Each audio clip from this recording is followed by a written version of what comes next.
Hello, Santa Barbara and Montecito. My name is Daniel Zia. I'm the founder and CEO of Zia Group, powered by eXp Realty on the Central Coast, and I'm here to deliver your August 2025 South Santa Barbara County real estate market update, going over all of the statistics and what the market's done up through the end of July and even the beginning part of August here. So if you haven't been following the market, it's actually been a very eventful summer.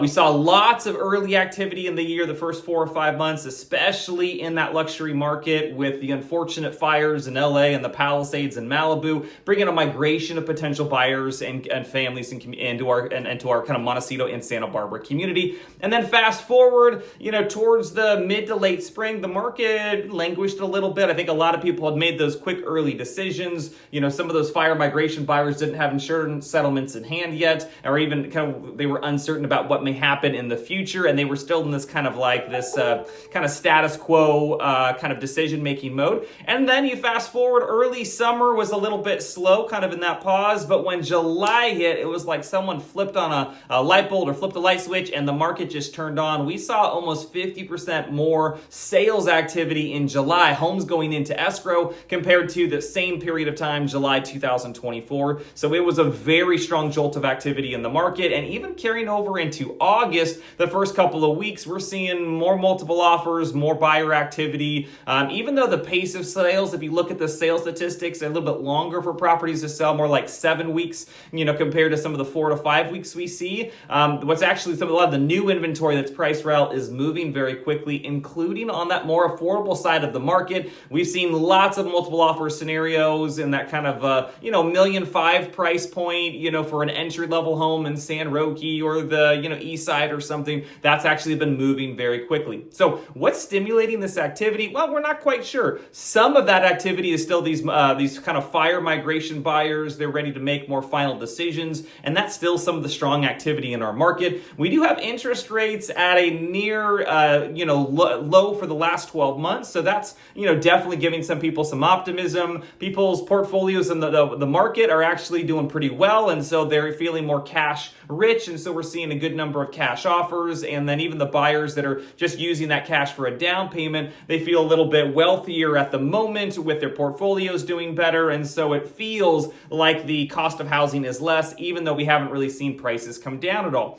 Prices are still at a historic high, definitely over the 2021 peak prices. That doesn't mean that if you bought your home a few years ago that it would sell for more today. It just means that's kind of variable. The market says it should still sell for more, but the reality is we do see specific examples of where individual homes that sold just a couple years ago are coming on the market and selling for the same amount or a little bit less or a little bit more. It's still variable. Right now, pricing is extremely important. So if you are a buyer, be aware the property that you look at could go very quickly with multiple offers. It could languish for a couple of months and have lots of room in negotiation to see, 4, 5, 6, 7% off that asking price. It all depends on the situation. If you are a seller, this is really surprising. Even a difference of 2 to 3% in your original asking price may make a very different sales experience. It may make or break the difference between selling with multiple offers and going to a good margin above the asking price with positive terms and an as-is sale and maybe a rent back or a free occupancy period after close.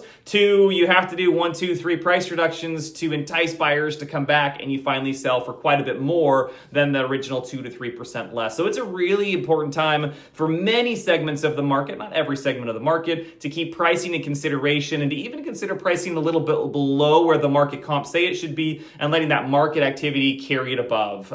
So just food for thought there. As far as what else we've seen, on paper, the average sold price is up 7% year to date. The median sales price is up 12%. Like I said, that's not true for every property, and that's not a true what I'd call appreciation rate. Appreciation is really hyper local and very contextual for even the type of property you have. If you have a giant 8,000 square foot home, and a lot of people don't want that size home these days, your home's definitely not appreciating at the same rate as if you have it more like premium, 3,000, 3,500, 4,000 square feet, single level, all redone with a pool and an ocean view. There are different property profiles that are going to see very different rates of appreciation or depreciation, and then the market conditions overall kind of factor into that scenario. Montecito continues to see, good price growth. The median price is up by about 12%. Lots of high-end sales, over $5 million and over $10 million this year. I mean, there was 1 week in Hope Ranch, which rarely sees an over $10 million sale. Saw 3 over $10 million sale. Coincidentally, 3 properties all sold in that $12 to $13 million range, all within a period of time. Very different profiles of property, but all the same activity in Hope Ranch. We are seeing Hope Ranch see a much better sales year than it has in the last couple of years. I think it's far more in popularity, partly because a lot of the buyers that are looking at it are coming off of the devastating loss of fires, down south, and they don't want a repeat of that. And as much as Montecito is a really charming community in their minds, and they're very beautiful, they're concerned with that fire risk. We hear that time and time again that fire risk is a major concern, and so they're looking at alternative locations that hedge against that risk. Even in-town homeowners are kind of running that analysis for themselves and coming to some new conclusions. We saw this a little bit after the 2018 Thomas Fire and debris flow, where there was this kind of 2 to 3 year migration out of those zones into safer, zones that felt a little bit safer, and then eventually some of that migration even kind of came back. So it'll be interesting to see what the long-term effects here, but short-term, we're definitely seeing a better sales year for Hope Ranch. Inventory is up. New inventory is up about 36%. It's still fueling a lot of additional sales as buyers have more selection, and when they find the property they want, they're really excited about finally moving forward. So we've seen a 23% growth in sales and 36% growth of inventory. So we have more options out there, and the absorption rate, I would say it's in flux. We saw the luxury absorption rate come down a little bit. We saw the regular absorption rate be a little bit more kind of stagnant or go up even a little bit there. 5 million plus segment continues to be active with lots of sales. Highest sale was 799 Lilac for 13 million, and on the condo side, 71 Seaview Drive sold for 3.5 million. Condos have just been steady and true, a little bit slower in the days on market compared to last year, and a little bit below the asking price. Last year was trending more like 100% of the asking price. This year's been about 98% of the asking price is what those are selling for. But we are seeing more condos sell this year over last year, so it has been a good kind of boost of activity. So overall, it's been a strong end of the summer, even though we were a little concerned earlier in the summer that we hit kind of that lull.